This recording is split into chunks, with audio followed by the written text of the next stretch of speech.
बातें सब दिया प्यारे, जीवन है तेरे हवाले,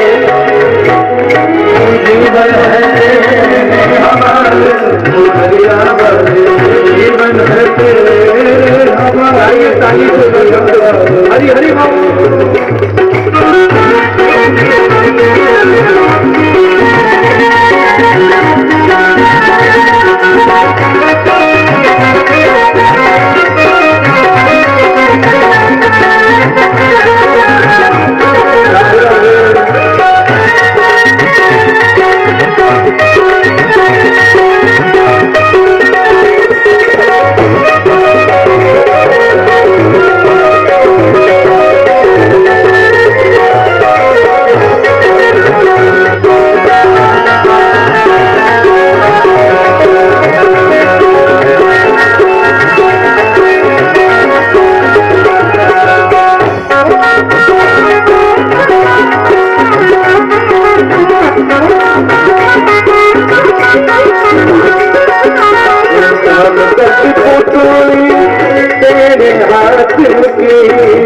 कठपुतली तेरे हाथ की, हम कठपुतली तेरे हाथ की, हम कठपुतली तेरे हाथ की, तेरे हाथ की, तेरे हाथ की, तेरे हाथ की।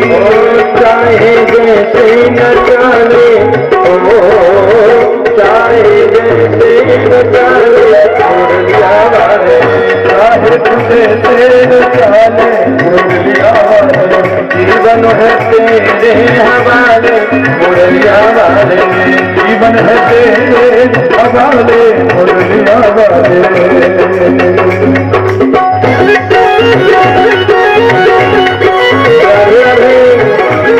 थोड़ा ताली से बंदते हरिराम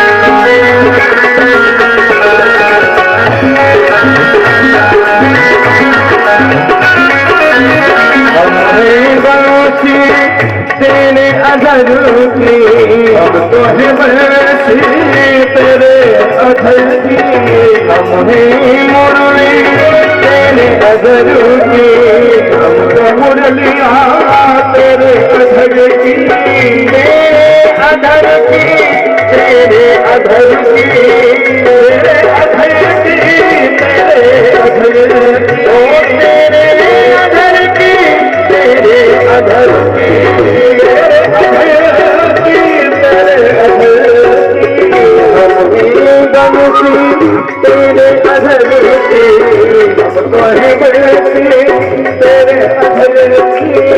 चाहे जैसे बजा ले, ओ चाहे जैसे बजा ले,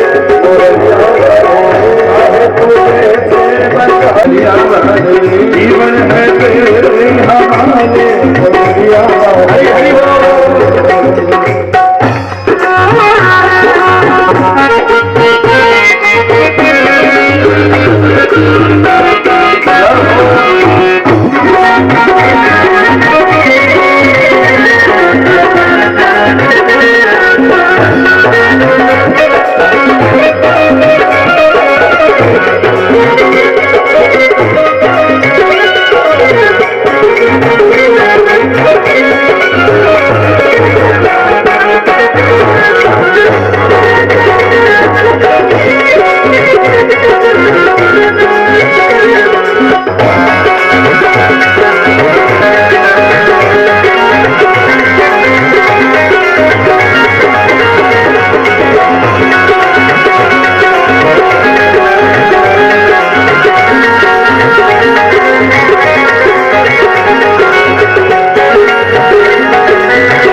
का दास बना अपने चरण का दास बना लो अपने चरण का दास बना लो दास बना लो प्रभु दास बना लो दास बना लो प्रभु दास बना लो अपने चरण का दास बना लो अपने चरण का दास बना लो हमें निज चरणों में बसा ले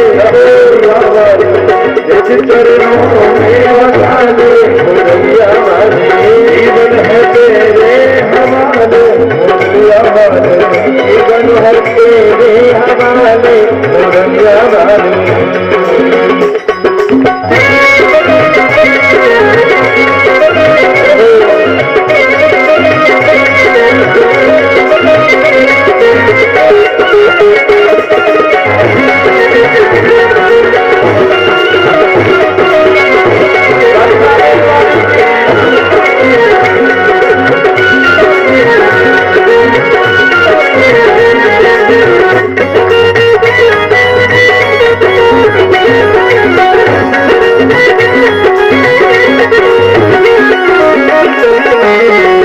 हम तो दास हैं तेरे चरणों के हम तो दास हैं तेरे चरणों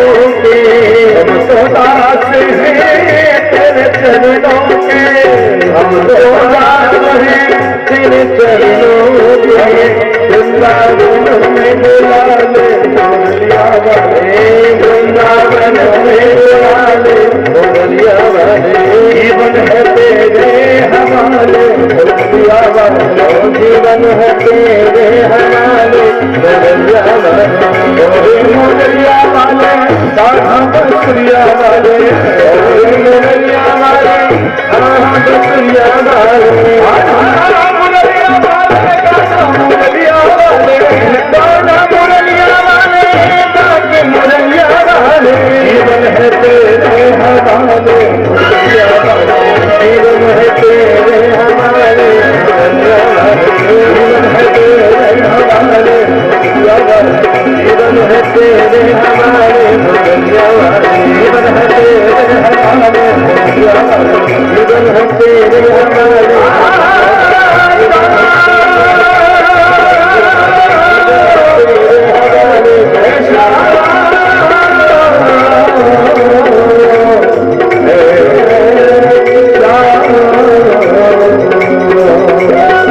चरणों का दास बना लो प्यारे वृंदावन में बसा ले ओ मुरलिया वाले जीवन है तेरे हवाले मुरलिया वाले जो अपने जीवन की बात जो अंतिम क्षण भगवान के चरणों में जो सौंपते हैं भगवान उन्हें सहजता से मुक्ति प्रदान कर देते हैं।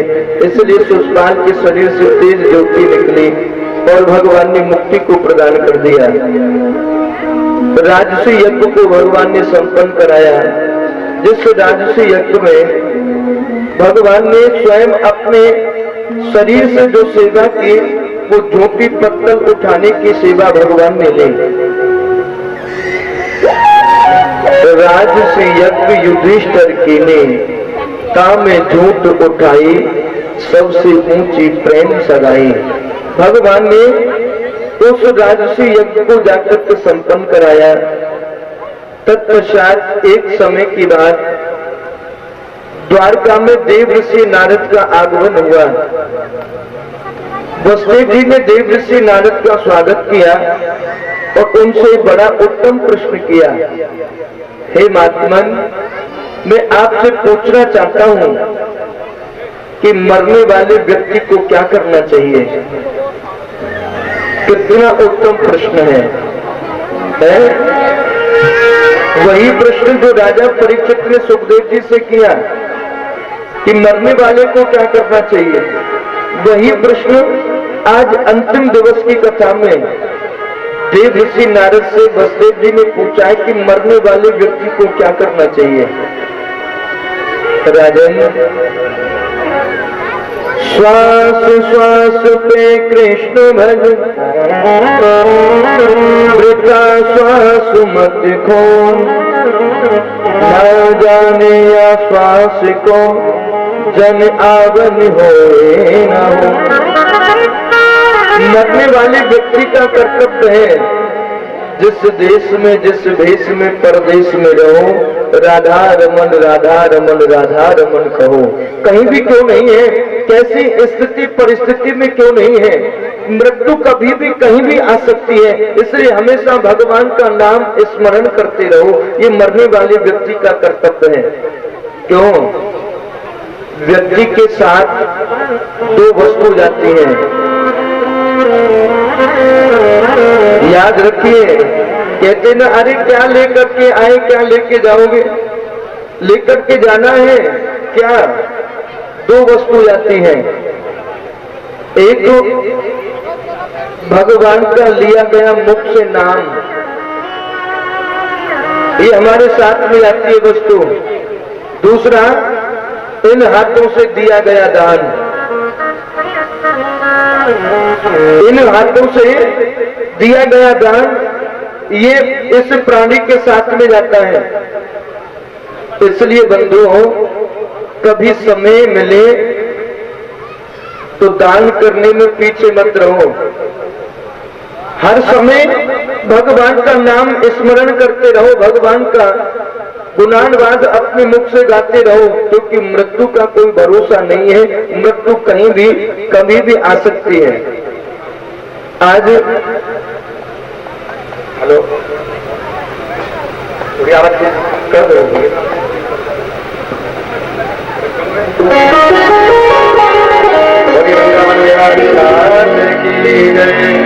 भागवत भगवान की जय।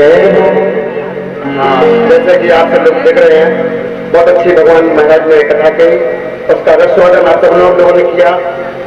अब इसी कथा के माध्यम से आप सबको एक छोटा सा भजन सुना रहा हूँ, लेकिन आप तो ध्यान देना, हमारा जो जीवन है किसके लिए है और क्यों आए थे, क्या करने आए थे, क्या करने जा रहे हैं, क्या लेकर के आए थे आप यहाँ पर, क्या लेकर के जाओगे। छोड़ के संसार जब तू जाएगा, कोई न साथी तेरा साथ निभाएगा। छोड़ के संसार जाएगा, कोई न साथी तेरा साथ निभाएगा। छोड़ के संसार जब तू जाएगा, कोई न साथी तेरा साथ निभाएगा। छोड़ के संसार जब तू जाएगा, कोई न साथी तेरा साथ निभाएगा।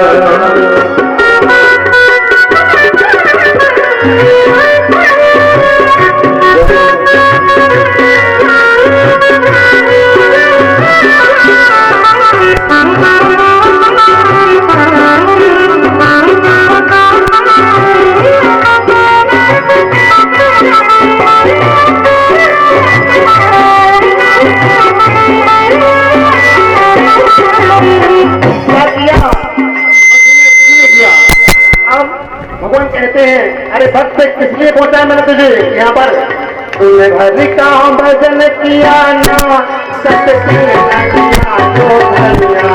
तूने हरि का भजन किया ना, सत्संग किया तो धन्या। हरि का भजन किया ना, सत्संग किया तो धन्या। तूने हरि का भजन किया ना, सत्संग किया तो धन्या। दोस्त लगा करके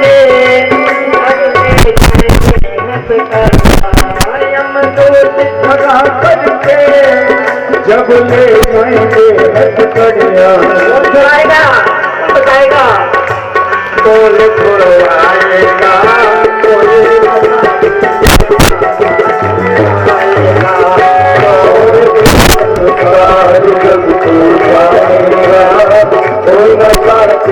तेरा साथ निभाएगा।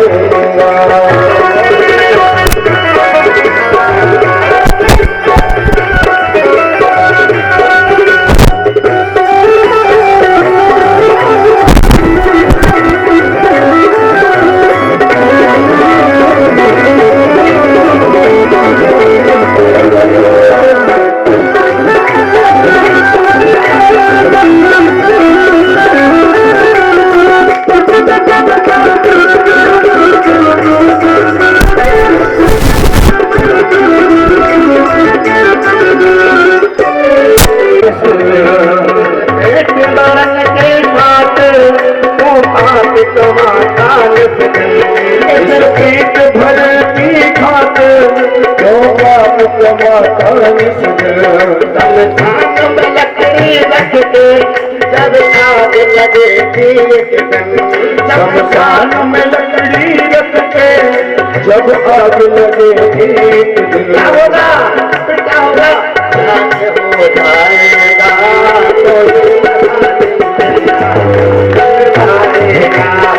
छोड़ के संसार जब हो जाएगा, कोई न साथी तेरा साथ निभाएगा।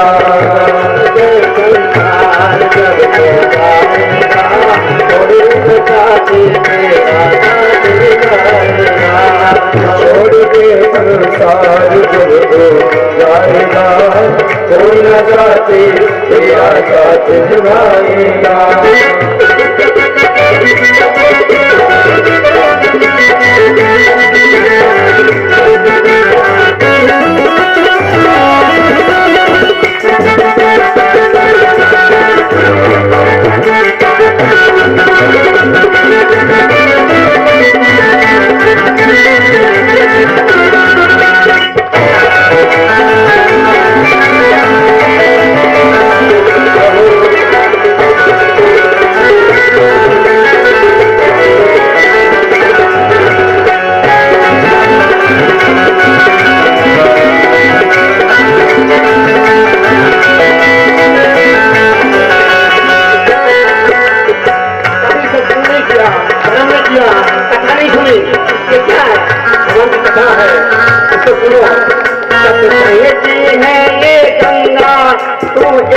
लगा ले सत मिलती है ये गंगा, तो इसमें लगा ले मिलती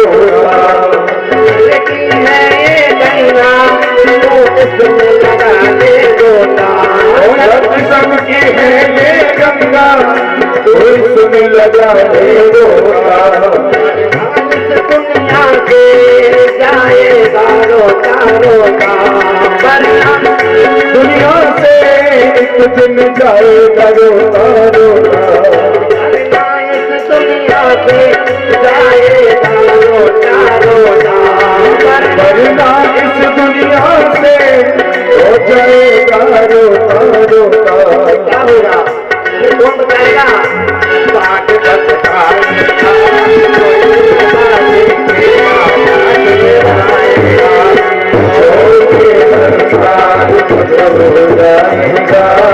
कोई साथी तेरा साथ निभाएगा।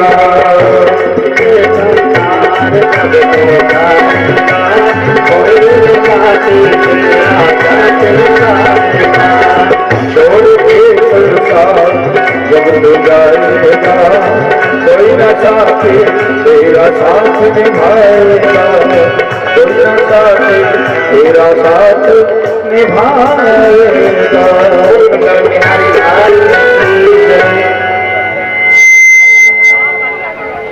आइए पुनः भगवान की कथा की ओर आप लोग अपने मन को लेकर के चलेंगे।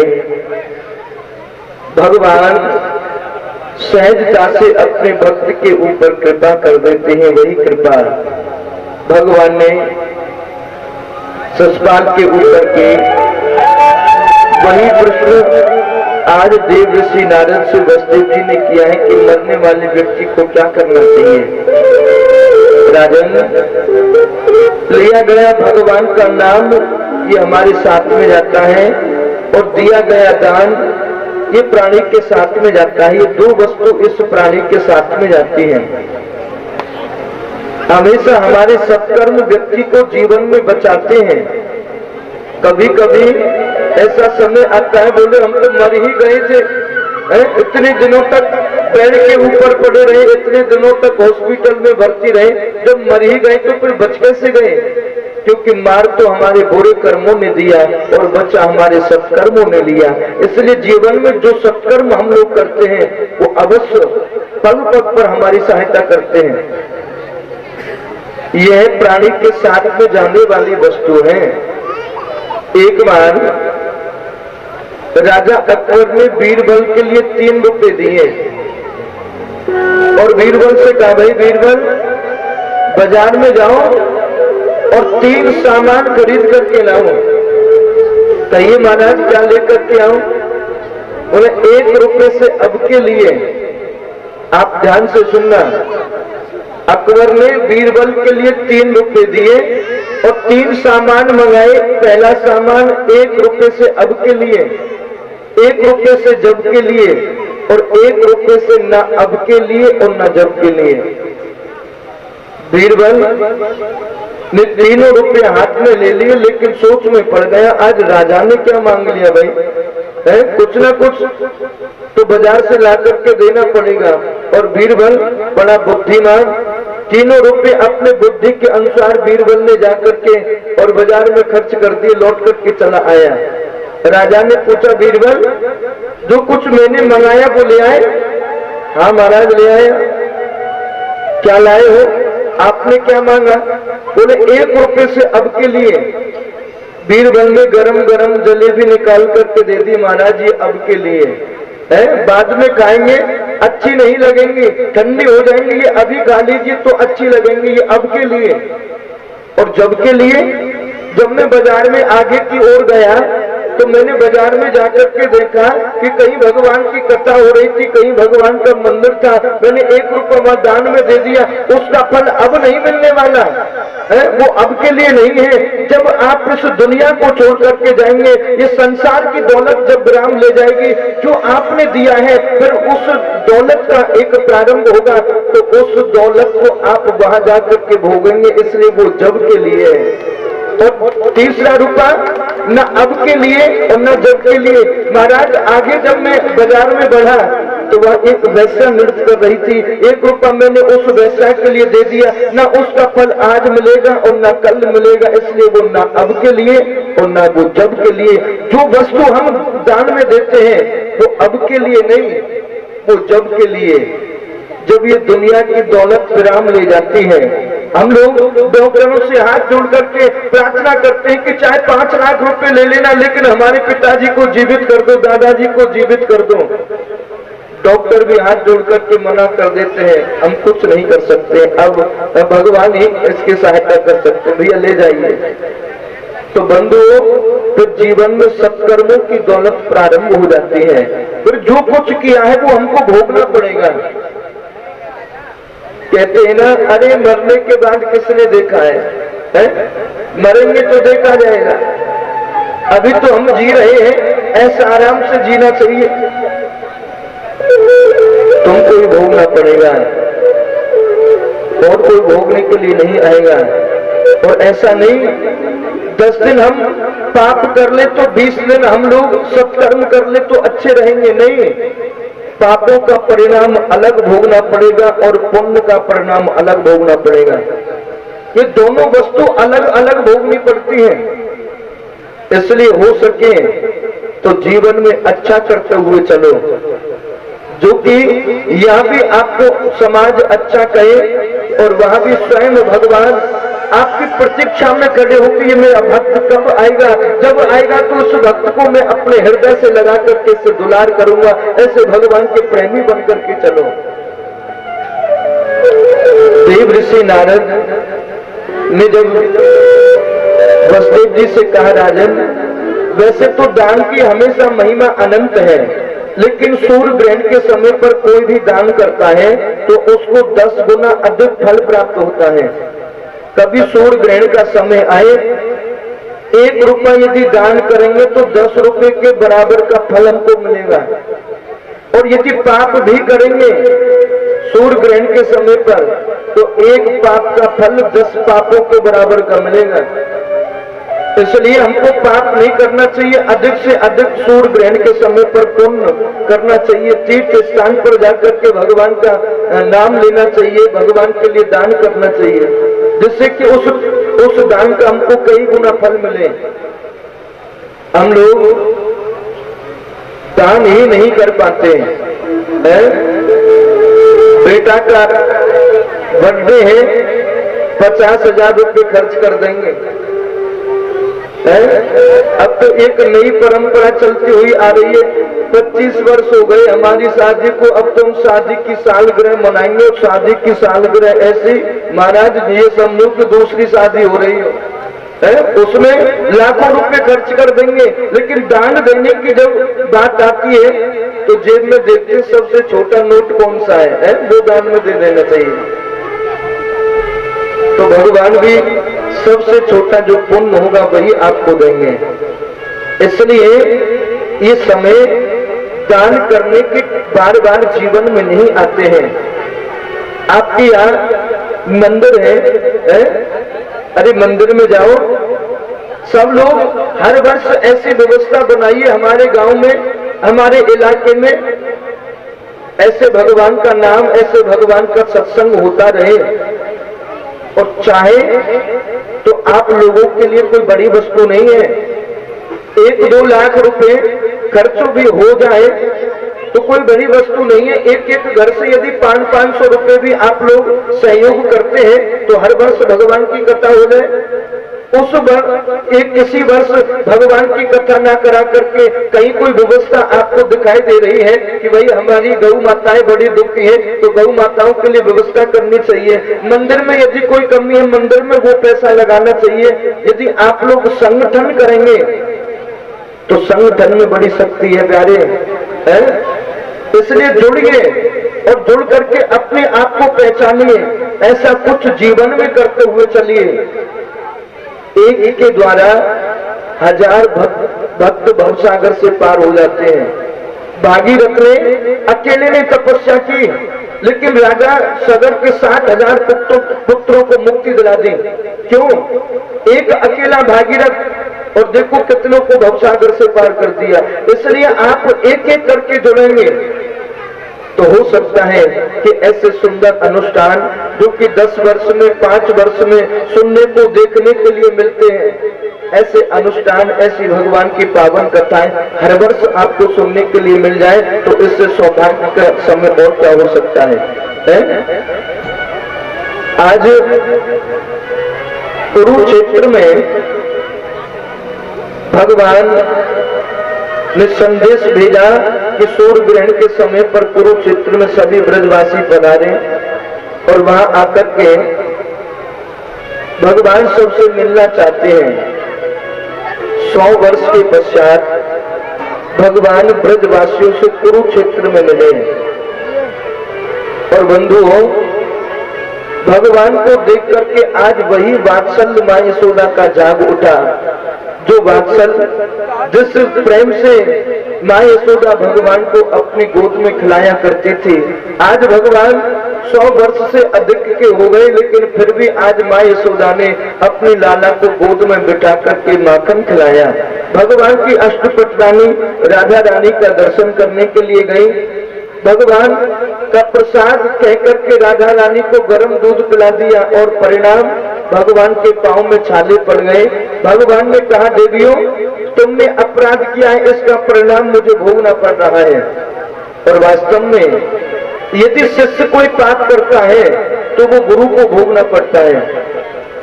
यदि प्रजा कोई पाप करती है तो वो राजा को भुगतना पड़ता है, और यदि पत्नी कोई पाप करती है तो उसके पति को भुगतना पड़ता है। परिणाम, अष्टपटरानियों ने पाप किया, अपराध किया, उसका परिणाम भगवान को भोगना पड़ा कि भगवान के पांव में छाले हो गए। पत्नी को अर्धांगिनी कहते हैं। यदि आप सत्कर्म करेंगे तो आपके पति को आधा पुण्य मिलेगा, और पाप भी करेंगी तो आपका पाप भी आपके पति को आधा मिलेगा। इसलिए पत्नी का नाम अर्धांगिनी है। यदि पति सत्कर्म नहीं करता और यदि पत्नी सत्कर्म करेगी तो आधा हिस्सा अपने आप उसको मिल जाएगा, तो वो पत्नी अपने पति को भवसागर से पार कर सकती है? लेकिन आजकल पत्नी ही सत्कर्म की ओर नहीं है। जब वो भक्ति ही नहीं तो फिर भगवान कैसे? इसलिए हमारा कर्तव्य है माताओं को अधिक से अधिक भक्ति की ओर अग्रसर होना चाहिए। आज भगवान 100 वर्ष के बाद कुरुक्षेत्र में सबसे मिलकर के और सूर्य ग्रहण के समय पर सभी को दान दे करके उन्हें लौट करके द्वारका के लिए चले आए। ये सुंदर पावन कथा श्री सुखदेव जी ने राजा परीक्षित को श्रवण कराई। परीक्षित ने बड़ा उत्तम प्रश्न किया, गुरुदेव भगवान इतने समय तक पृथ्वी पर रहे, क्या भगवान ने किसी को अपना मित्र नहीं बनाया?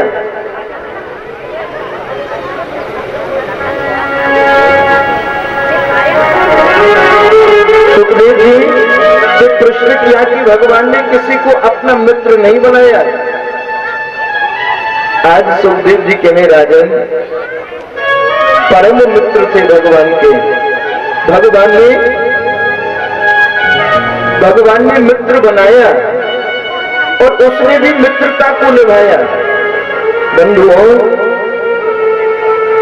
केवल भगवान के वो मित्र ही नहीं थे, बल्कि भगवान के वो परम लाडले भक्त भी थे।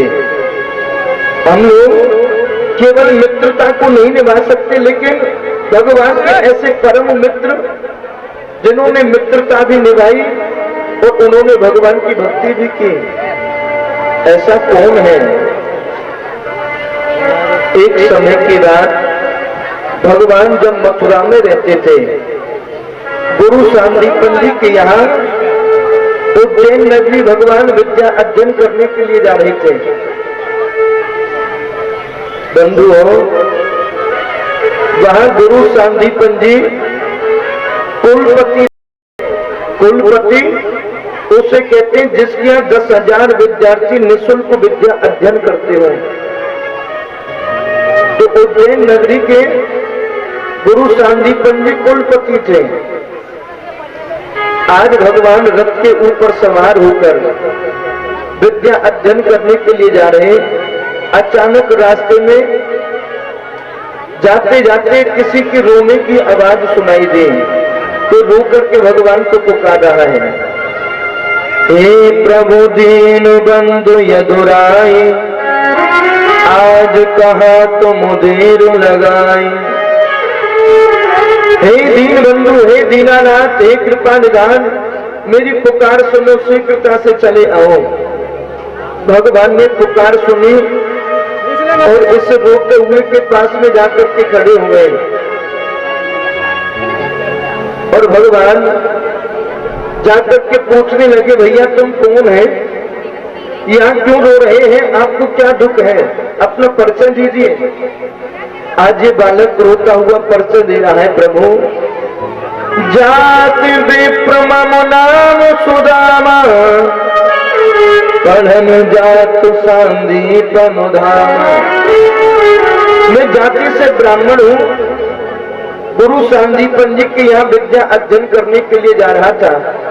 पग कंटक लग भयो दुकारो, कोई न जग में हिंदू हमारो। कांटे की पीड़ा से दुखी हूँ, चलते चलते मेरे पाँव में कांटों लग गए और इसकी पीड़ा से मैं दुखी होकर के भगवान को पुकार रहा हूँ। बंधुओं, कैसे कैसे निराले भगवान के भक्त हैं। सुदामा के पाँव में कांटा लगा, उस कांटे की पीड़ा से दुखी होकर के भगवान को पुकारा और ऐसा पुकारा कि भगवान प्रकट हो गए। आकर के सुदामा से कहने लगे, भैया मैं पाँव के कांटे को निकाल दूं।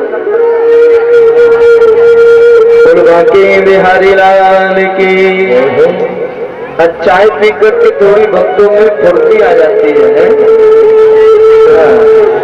जब तक चाय नहीं मिली तो माताओं को मुख लटका हुआ था और अब चाय मिल गई, बूटी मिल गई, बूटी है।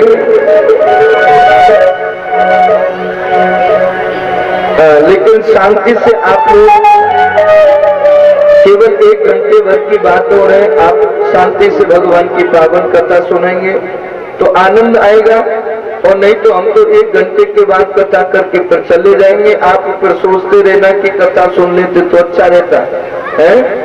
1 घंटे की कथा हमको 7 दिवस की कथा का फल देने वाली है। आज सुदामा के पाँव के कांटे को भगवान ने निकालो। इसी स्थान पर कृष्ण और सुदामा दोनों मित्र बन गए।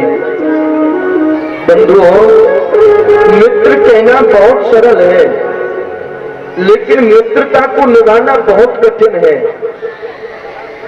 आज हम लोग मित्र सहजता से बना लेते हैं, रास्ते में चलते चलते मित्र बन गए, यात्रा कर रहे हैं ट्रेन में बैठे बैठे मित्र बन गए, लेकिन उस मित्रता को निभाइए। आज की मित्रता कैसी है?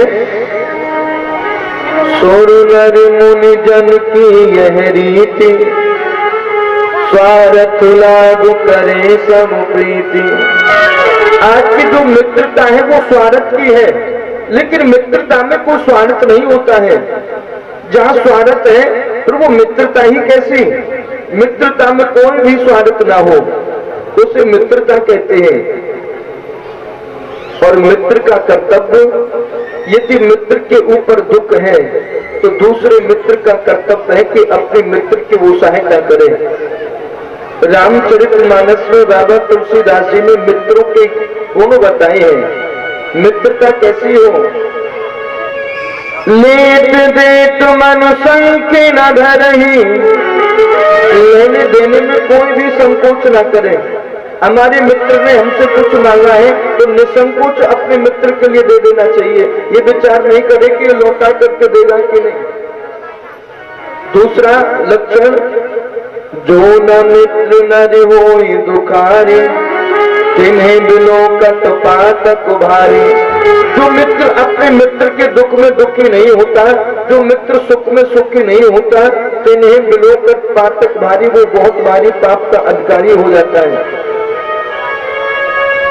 पर बंधुओं, मित्रता सहज नहीं है। राग वही जाम राम बसे, ध्यान वही जो धनी के धरे को, शील वही जो जवानी को डांटे, और वीर वही जो सन्मुख अड़े को, नारी वही पति संग जरे, और पुत्र वही जो पिता के कहे को। संपत में तो मित्र अनेक, भैया मित्र वही जो विपत पड़े को। सच्चा मित्र वो मित्र है जो कि प्यारे आपत्ति में अपने मित्र का जो साथ देता है।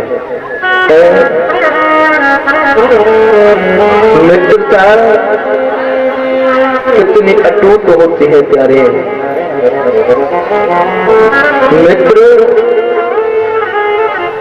एक मित्र को यदि छोड़ करके चला जाए तो उस मित्र की मित्रता का मालूम चलता है।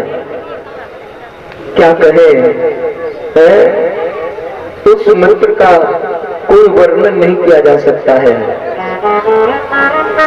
प्यारे, मित्रता अटूट हो, लेकिन उस मित्रता को एक मित्र यदि साथ छोड़ करके चला गया तो दूसरा मित्र यदि जीवित है, तो जब तक वो मित्र जी रहा है उसका कर्तव्य है कि वो अपनी मित्रता को नित्य निरंतर निभाता रहे। बंधुओं, कृष्ण और सुदामा दोनों मित्र हैं। गुरु सांदीपन जी के यहाँ इन्होंने विद्या अध्ययन की 64 दिनों तक। एक दिन गुरु सांदीपन जी के यहाँ सुदामा विद्या भूल गए। परिणाम, गुरु सांदीपन जी ने उन्हें दंड दिया, जाओ आप जंगल में जाकर के हवन के लिए लकड़ी तोड़ करके लाओ। भगवान कृष्ण भी सुदामा के साथ जंगल में गए। गुरु माता ने 2 मुट्ठी गुड़ चना दे दिए। उन गुड़ चनाओं को अकेला सुदामा खा गया और भगवान श्री कृष्ण उदास हो गए क्योंकि सुदामा ने अकेले ही हक खा लिया। जब गुरु सांदीपन जी के समक्ष आए तो गुरु सांदीपन जी ने पूछ लिया, क्या हुआ कृष्ण? आप जब यहाँ से गए थे दोनों भाई बड़े प्रसन्न थे, लेकिन लौट करके आए उदास से लगता है दोनों मित्रों में झगड़ा हो गया है। ये जंगल में आपको पीड़ा हुई है, दुख हुआ है, आखिर क्या बात है? आप कुछ कहते क्यों नहीं? भगवान कहने लगे, गुरुदेव जो गुरु माता ने गुड़ चना हम दोनों भाइयों को दिए ना, मैं ऊपर पेड़ के चढ़ करके और मैं लकड़ी तोड़ रहे हो, भैया सुदामा नीचे पेड़ के बैठ करके पहले अपनो हक खायो और फिर मेरो भी हक भैया सुदामा खा गए। क्या कहा सुदामा, तू कृष्ण का हक खा गया, मैं तुझे श्राप देता हूँ। तू एक ब्राह्मण होकर के ये भूल गया किसी का हक नहीं खाना चाहिए, तू एक विद्यार्थी होकर के भूल गया किसी का हक नहीं खाना चाहिए, कृष्ण का मित्र होकर के ये भूल गया किसी का हक नहीं खाना चाहिए। हक परायो खाए के यही मिलेगी सीख, तो हो दरिद्री आज से घर घर मांगे भीख। सुदामा जो किसी का हक खाता है उसके निकट दरिद्रता आ जाती है, वो दर दर का भिक्षुक बन जाता है। बंधुओं, जीवन में कोई भी अपराध कर लेना, लेकिन कभी किसी का हक मत खाना।